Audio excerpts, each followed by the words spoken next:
crazy knuckle. I think I'm a little cuter. I mean, he's got the whole sexy badass thing. But, Yeah. You're a sexy badass. That's what I was fishing for. Is the real wife still alive? I mean, Yes. Did you contact her? Or I did, yeah. We got together right before shooting started. And she's lovely and awesome, and it was sort of a real eye-opener because any preconceived notion I had about playing the part or putting a stamp on it, you know, she just had this very quiet strength that was just kind of coming off her, and it was really, well, two things happened. You know, the first was it really hit home. Not, you know you're telling a true story, but then this woman and her children were the ones who had to live in the aftermath after the postscript in the movie, you know.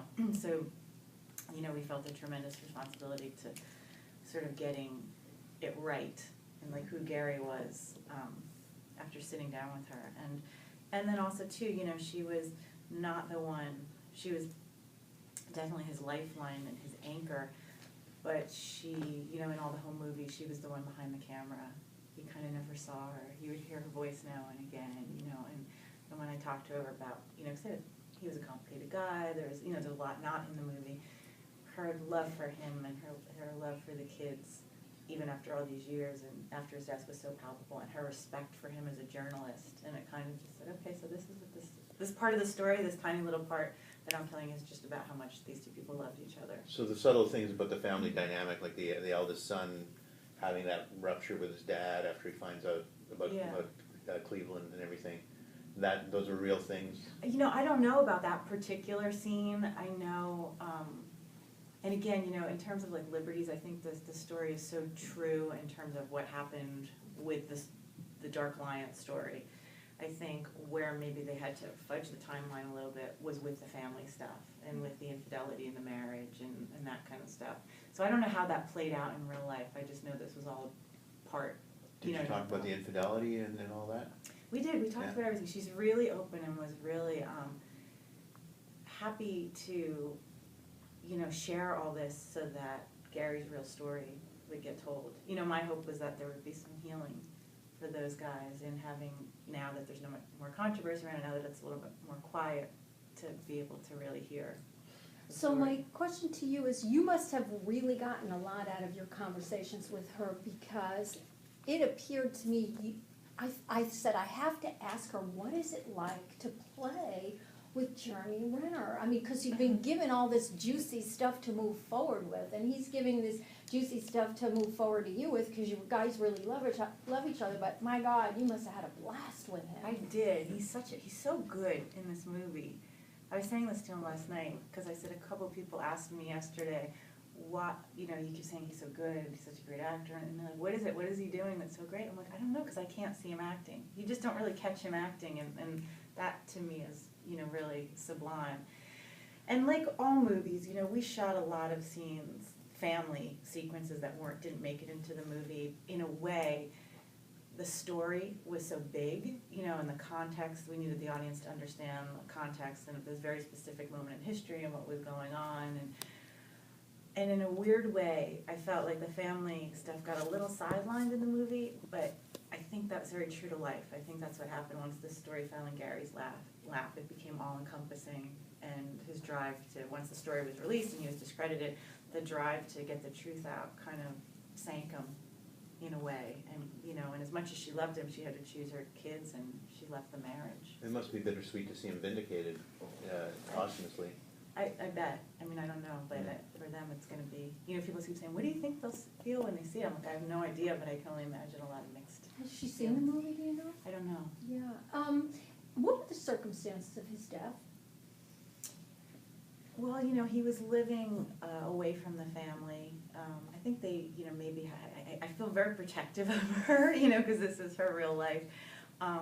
You know, they were obviously still co-parenting and raising these kids together, and he was living away from the family, and I think he'd had some, they don't show him maybe like a motorcycle accident, like some other things happened, like he really kind of spiraled downward, you know, and then he took his own life, and I know there's some conspiracy theories because there were 2 bullet wounds, but I felt the general consensus that we were working from was that he took his own life. You know, not that there was, you know, that wasn't the story we were telling that, I mean, I guess it's open to whatever you want to believe. Kind of makes more sense that he was murdered. Because of the two. Well, Yeah. yeah, but Yeah. also just because who he was up against and how cunning Mhm. those people are. Yeah, who knows, right? You know, and that's, I guess that's the, really must have been the thing that was so crazy making for him, was just to have the truth and then be up against forces that you couldn't, you know, they say the truth sets you free. And in this case, it didn't seem to be true. Rosemary, had you played a real person before? I'm trying to remember, and You know, it's funny, I was trying to remember, and I think I've only, and maybe even in the theater and whatnot, I've only played things that were inspired by real people. You know, oh, I wrote a play about my sister who Right. had that, you know what I mean? But I Right. was never playing, Right.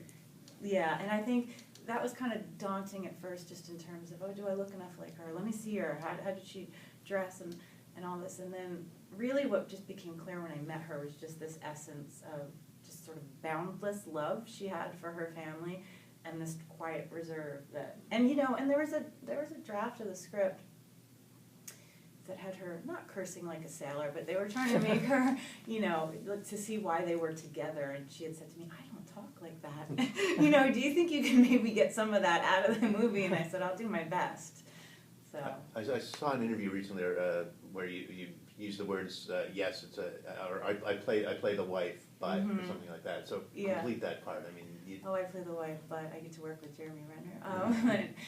Yeah, no, it's interesting. You know, I remember doing press with Emily Blunt one time for Your Sister's Sister, and she said, oh, if Hollywood had it their way, I'd be running around in hot pants asking the leading man how he's doing all the time. And, you know, you're always fighting that a little bit, you know.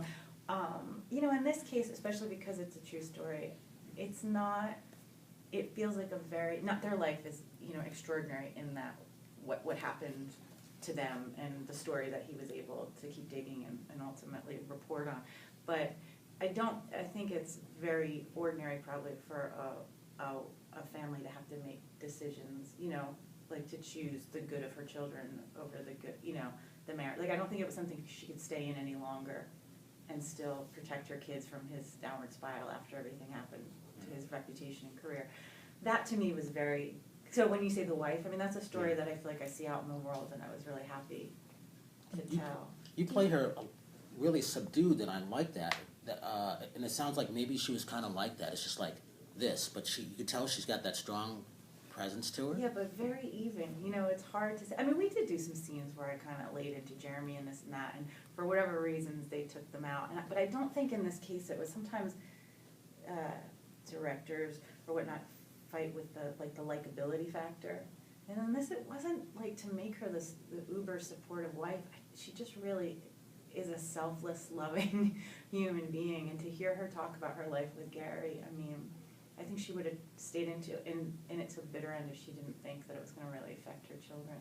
a few years ago, people knew you best from TV, from United States of Terror and things like that. And now there's movies like Touchy Feely, and this one, I gather you're doing Poltergeist next. Yeah, so are movies, are they giving you a little more wiggle room or something? Well, it's funny. I mean, there's so many great parts on TV. So, and I loved the things I got to do on TV. I would just say, you know, you just kind of follow the scripts and the directors.